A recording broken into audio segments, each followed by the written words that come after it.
finds that there is a cognizable offence and that offender does not come to sign that FIR, still, when police finds that there is a cognizable offence, he will register that as a suo motu case because he's found that the cognizable offence is there, whereas complainant does not want to come. So it's a lot of responsibility on the police. We have now, every day there changes in the police also, how we become more citizen-centric. We have now so many forums which we, over the years, special laws have come. Now we have, over the years, after independence, we've had DK Basu, we've got so many actually statutes, so many lectures from the Supreme Court, which has made the Indian police citizen-friendly. And still the process is still evolving. The new laws have given us a fillip actually. There are a lot of these grey areas which have been plugged in. Zero FIR. You can file an FIR in any place. Before, a person had to go pillar to post. Now this provision has made, yes, zero FIR is, you have to register zero FIR. You can take the statements, you can do the initial investigation and send it to the concerned police station. Usually what happens is a technical matter. Where should this case be registered? And cases are not simple anymore. Cases, especially certified cases, it can, I sit out here, my bank account is there, criminal is somewhere, offense happened somewhere, my bank account got debited some other place. So offences can be in many places. Challenges are there, yeah. If I may interrupt. Yes, challenges are there. Challenges galore. But this criminal law at least has given us some perspective of actually, how to go about it. Very specific also. And Madam was saying about technology. Yes, this is going to be a challenge because there are certain places. But I'm telling you, we're moving on in fact, geo connectivity has come so fast to rural places that I see that we will not have a problem. And then connectivity, we are moving into optic also. So government has given us, in fact, we are moving in the state action plan where we will have more connectivity to the last mile. So every police station will have that kind of connectivity because now it's all about, I take digital evidence, audio, video recording, and I upload to a server. Now that I have to produce a report within 48 hours. A lot of responsibility, a lot of accountability is there. There is a lot of onus is really on the police now for many things. Yes, very true. But it actually makes our work systematic. And actually it's all about evidence now. Usually before, what happened when we take audio video recording of something, or we take a CCTV video recording, we will take 65D because that person requires that DVR. Now we have to tell that person to preserve that DVR, whether he will preserve it or not. Because again, if he's using, he has to use that DVR, it gets written. So later the court says, no, we want the original DVR. Original DVR has already been written after 6 months. So these issues are there. But now, an audio video recording kept in server, hash value is there, will be treated as primary evidence. So these things are an advantage to us. Honestly, speaking on a light note, I'm the best, the most fittest person to address this issue because I have an access in the court to the arguments that happen in the both sides. So you can imagine when you see the arguments on the both sides, you see the benefits of police investigation, you see the lapses and lacuna of police investigation, you experience the non-corroboration of vital evidence, you see beautiful case being collapsed because the Caesar witness was forced to sign because the police said that. Now for me the task is how do I stitch all these things? If I've been able to stitch, trust me and believe me when I say stitch, it's not my persuasive argument in the court. It's reading the evidence. Now when I say reading the evidence, kindly understand, is the evidence that tests the cross-examination and remain unrebutted. Then it acquires the status of an evidence. Until you do that, all this discussion that we are having, it has got serious limitation and challenges. So if you ask me what are the challenges, number one, the first challenge would be, 1st July is just coming very soon. The Indian Evidence Act or the Bharatiya Sakshya Sanhita, it talks about the repealing section says all proceedings that have happened in the previous act will continue to be used for the purpose of all the investigation come cry out. Now for a minute, why I am stating this, now you have a situation in the courtroom where the judge has to do double work, the lawyers in the prosecution has to be doubly equipped to keep track of what was the existing law, what are the existing precedent. For a minute, allow me to pause here again. When I say existing precedent, please understand Indian Evidence Act is storehouse of a massive criminal jurisprudence. You name any issue, there are amples of evidence and precedents laid down over 60 years, 70 years, 80 years. And it has crystallized into a very beautiful jurisprudence, otherwise known as the law of evidence. Most of the speakers say it's a new act, it's a new act. It's not a new act. There is an amalgamation. It's like a matrix. We have retained something, we have omitted something, we have continued something. This is exactly what we know, what we others would call it as change, reform, progress, marching with time, keeping ourselves in queue with international standard. So once you march forward, you have to discard something old for new provisions. The biggest challenge, number one, would be for lawyers, for the public prosecutors would be, and more particularly for the trial court judge, including the high court judge, if I may say the Supreme Court. There is no precedent. The challenge would be if a contentious issue come about, as Ma'am Patricia rightly said, her queries are very well, all queries are very, very valid queries, but she has to wait for some time. The answer has to be given by the judiciary, and we don't have a precedent on the new provisions. So that is number one challenge. How do we address the issue? Two lawyers arguing on the new law in a conflicting point of view. Nobody has got any precedent.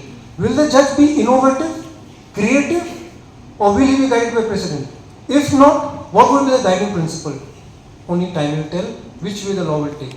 Now when I say which way the law will take, there are two very important principles that guide the judge and the lawyer. As you know, we are standing here as individual. We have got individual rights. We have got a fundamental rights under chapter 3. But the moment police comes under investigation, he represents a public right.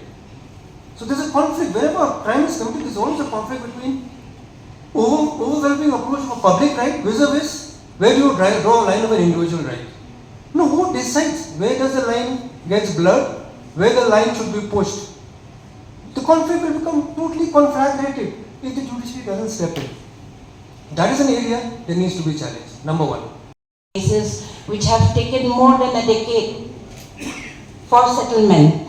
So this arrest on limited age factor also would help this, the speed of settling of a case would help this.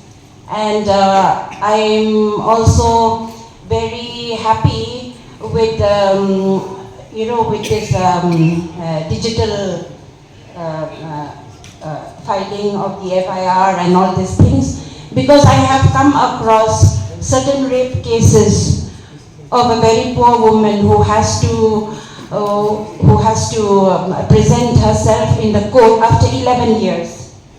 And at that point of time, she has been cross-examined, and it was difficult for her to remember the day the rape has occurred on her daughter, at what point of time has she come home, and when she has arrived home, whether she went first to the police station or she went to the hospital, she was unable to remember that. So in spite of so many awareness that has been given on rape, still there is a drawback, because when she was asked, what dress was your daughter wearing, at that time she has forgotten the color of the dresses. And whether she has preserved it or she has washed it, that also could not be told. So you see, sometimes the perpetrator seems to be in a very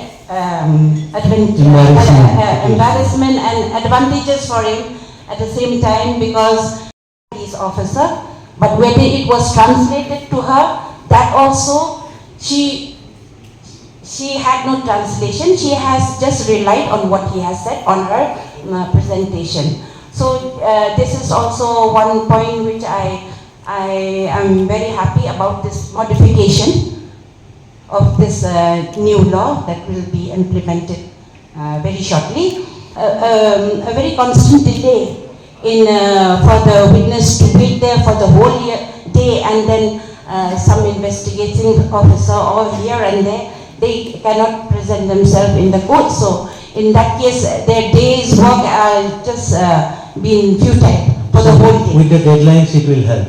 Yes, I feel that these speeding up of everything would help in this new law. I'm very happy about it, and we can come forward, because you know that in the area that we are serving as a community service, there we have a lot of drug cases which the people from our darbar has, or any person who has witnessed that, they have to present themselves in the court of law. So that, I think, would simplify a lot of this mechanism.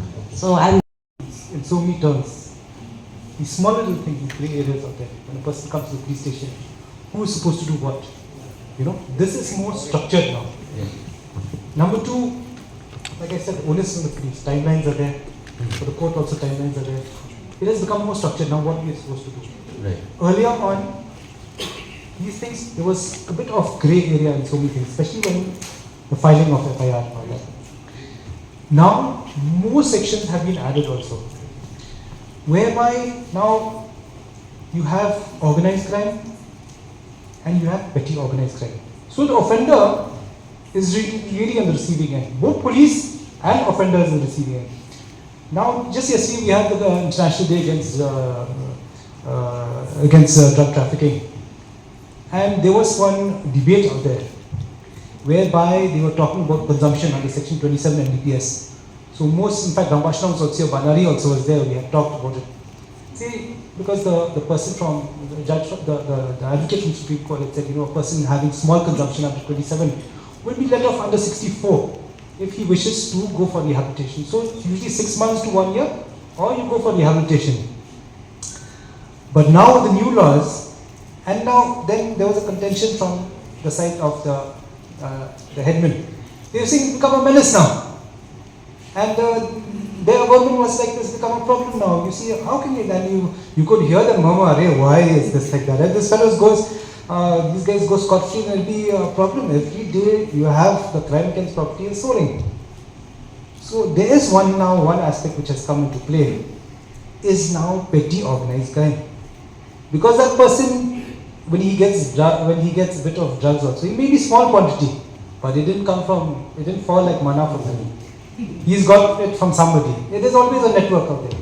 So that petty organized crime will come there, 3 years to 7 years. It will not be any more 6 months to 1 year. So the offender is on the receiving end. Coming towards forensic, see, before this preparation has been almost more than a year. Forensic is one of our pillars. We have now the ICJS. In fact, now we need to go to the public and tell them, we are the fag end of the 21st century, and we are going into an electronic mode where these facilities are available, like the CCTNS. Now if you apply for passport also, you can track where your passport has gone. People will call you up, sir, it's stuck in SP's office, please do something, you've been active. Now the person will tell you, he will knock you on your head, that please have been lying with you for more than 3 days. Please come. Why? Because of this electronic form thing. Similarly, with FIRs also. Now you give an FIR, you can track your FIR. You put your case number out there in the CCTNS, you will see where it has gone, what is the status of it. Isn't that beautiful? You don't have to go to SP's office and wait for the whole day. You will know now whether it's being charge sheeted. Framing of charge is there, argument is finished. You know, judgment has come. If judgment has come, whether it's been pronounced also. All these timelines now you can just see, just like your passport only. Isn't that comfortable for the complainant? So these things,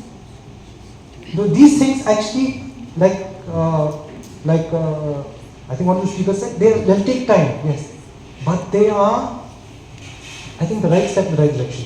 Yes, we will face a lot of challenges. I'm not saying we'll not it'll be seamless, that we just walk into 1st July, everything will happen smoothly. We'll have lots of problems, I know. In fact, sir, my son has been discussing what will happen to IOs in the border areas where there's no connectivity. Yes. He will have to run up from Shella to Sora to get connectivity to meet those 48 hours, but he will do it. Why? Because now that victim needs to be addressed See, so this thing is there. These new ways of working so that we become more efficient and also we serve better. That is, I think, on our side. Okay, thank you. With Second, what I'm worried about is the chaos that would come about after the 1st of July.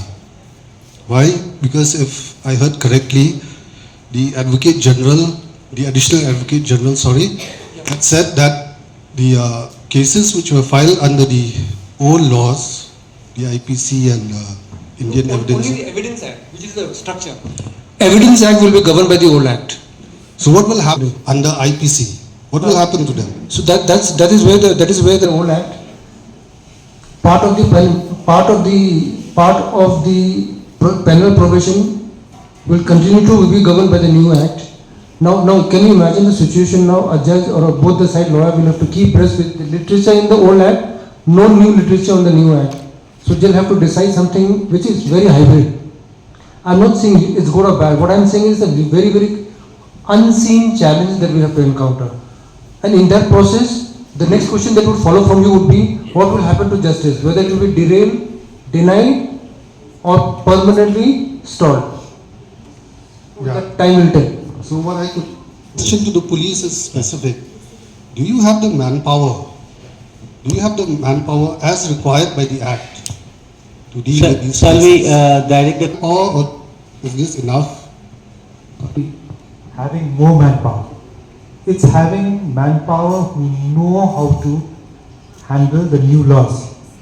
It's manpower who are qualitatively trained and fortified in these laws. He knows what is to be done. It is not that, now you'll have to climb a mountain. I'm just telling you that these new laws, I think, I'll just reiterate what Khalid has said. This is changes in the law. I'll just give an example. Now what we are doing for CCTNS. We have about 50 patches. That means, we have not changed our whole our system, our database system. We have not changed that. We have just made changes, patches. Okay? It's just like a language.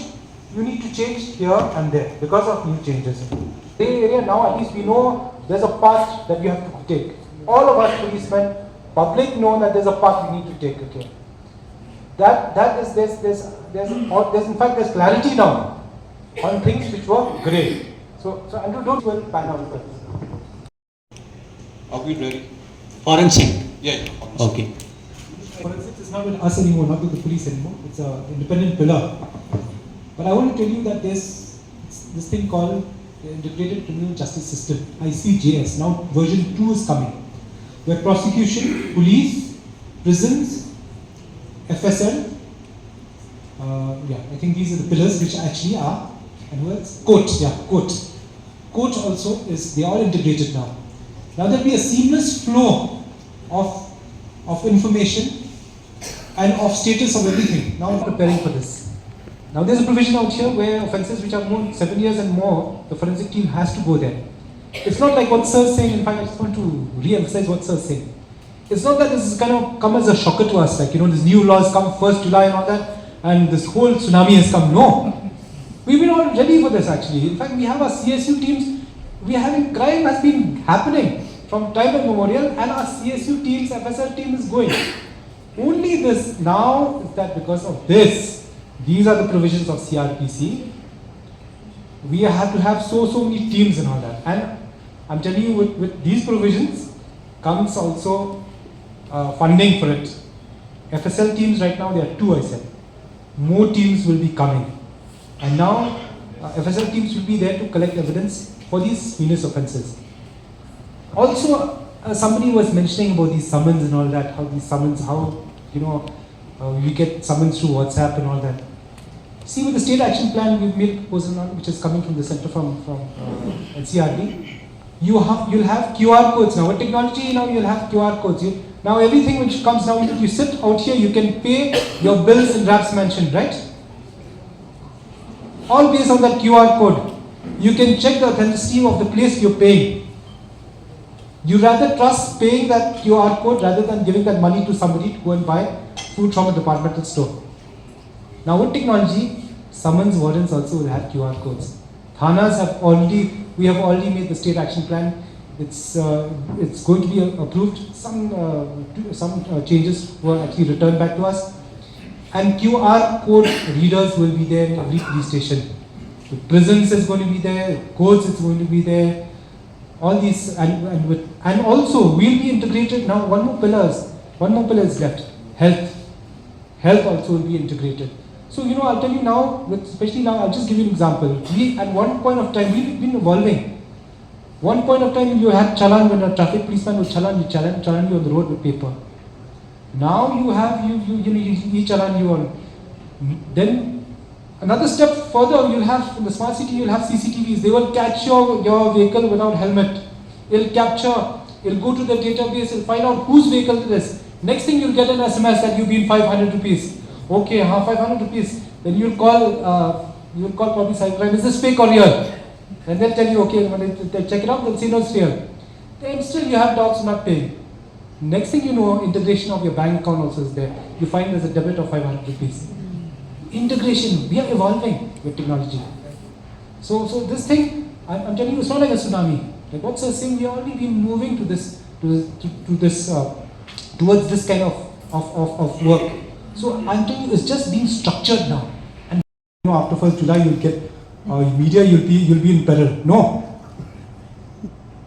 We've been having complaints from the media against these people who have been actually giving false news. It's the media only who gives us. In fact, the genuine media who give the authentic news will be actually in a better position. Now we have so many actually giants, media giants now, who will just give in social media and actually they are not journalists.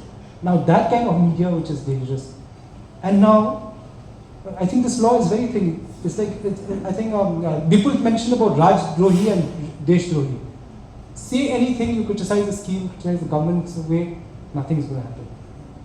Speak against the sovereignty of the country, then something against the country, something which is subversive against the country. You want to secede, you want to think, those things are dangerous. Against, yes, there may be grey areas, but I think later as we evolve, we will know that yes. I think it's very clear that you do something which will incite hatred, which will incite communalism, which will make cause fear, cause anxiety, cause that kind of psychosis. Those things will probably come within the ambit of 196. A lot of training. As it is, the laws are amended from time to time, especially POCSO laws and sexual harassment laws, POSH. But we never get the opportunity to be trained as to what these amended parts are. And therefore sometimes we tend to make errors in our reporting. In POCSO Act, for instance, you're not supposed to mention the name of the victim or the address and all that. So we do need training. I don't know who is going to give us the training. I don't know if the police will give us the training or any other institution of the state. But I can tell you, after sitting here for how many hours now and listening to the optimism of the police, I feel that our cases will now be resolved much faster, hopefully. Because you seem to have everything in order. Personally, I'm very, very concerned about the low conviction rates in Meghalaya. We have many, many crimes. We don't see too many convictions. So will these new laws actually lead to conviction? Will it be easier for the police to arrive at conviction? Will it be easier for investigation officers? I have seen the other day one investigating officer being questioned in court, and he didn't seem to know certain sections of the law. I think that is a very dangerous thing. An investigation officer of the police has to know every section of the law that he puts there as a report to penalize a supposed alleged criminal. Yeah. Police officer didn't know. I totally agree, and I totally accept also. There may be police officers who do a shoddy work. This BNSS will pull up those officers if they are not informed. Like Madam was saying, they are not informed, they don't know their case properly. Now BNSS will ensure that they know their work. It's not that I said it's going to be seamless, it's going to be things. We'll have challenges, a lot of challenges. So I want to add. Any layman, intellectual, general populace, general public, whether it's in a tea stall, in school, in games, they normally discuss what's wrong with the criminal justice system, why there is no conviction, why there is no conviction. If you recollect how I started my deliberation, I said there's a big difference what is being discussed here. There's equally very big difference when somebody from academics come and give lectures on criminal law. Totally different ball game what happens when a police speak about what are the procedure for doing it. Now when all this thing has to pass the test of evidence act, as I told you, the challenge would be whether whatever evidence you have collected, whether it passes the test of evidence act or not. It could be a genuine case of murder, the whole town knows it, whole public knows it. In the eye of law, the evidence seems to be suspicious. No independent eyewitnesses. The eyewitnesses, I'll tell you my normal experience, two very normal experience, and I was totally aghast and shocked by the police officers, all senior officers. Whenever an accused leads to discovery of the murder weapon or the weapon for which he has committed a crime, he is supposed to record this in the case diary, date and time, and then lead to the police. In a very serious murder case, he didn't do that, a senior officer. Now Supreme Court is very clear, if you have not let in a case diary, but the same police officer comes to the court and says the accused let me, it's considered as not valid evidence. The whole case collapses. Now let me share one thing very interesting. As Vivek rightly said, when it comes to police department and the accused, both are in the receiving end. Now police are more in the receiving end. And I'll tell you why. I don't know how many of you knows it. Maybe the police knows and few lawyers knows about this. A very, very interesting thing happened in Supreme Court in 2014. A landmark judgment was passed from the point of view of justice centric. But from the point of view of police, it was nightmare. Why it was nightmare? I'll just read out. Just listen to me for a minute. The operative part. On culmination of a criminal case, ma'am, this is an answer to your question. On culmination of a criminal case in acquittal, the concerned prosecuting officials responsible for such acquittal must necessarily be identified. A finding needs to be recorded in each case whether the lapses was innocent or blameworthy. Each erring officer must suffer the consequences of his lapse by appropriate departmental action whenever called for. Taking into consideration the seriousness of the matter, the concerned official may be withdrawn from investigative responsibility.